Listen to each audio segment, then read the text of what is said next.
everyone! Welcome back to Tech Library, where we simplify the tech world for you.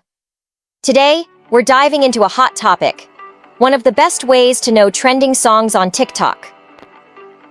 To make sure that you are always on the right side when it comes to TikTok trends, then you are at the right place. Let's get started. Launch the TikTok app on the device that you are using. Ensure that you are signed in on your account.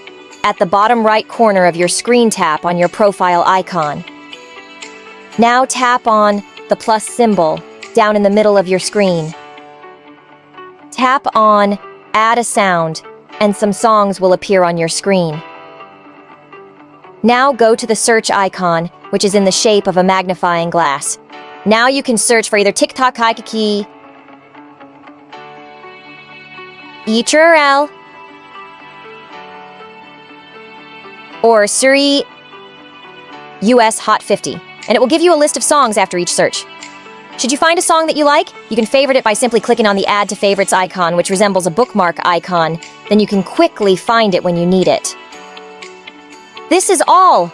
Now you know how to follow the trends and be up to date with the freshest tracks in the TikTok application.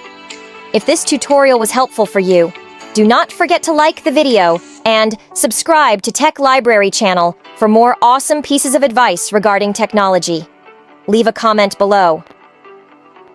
Thanks for watching. Subscribe for more, and we'll catch up with you on the next video. Happy TikToking!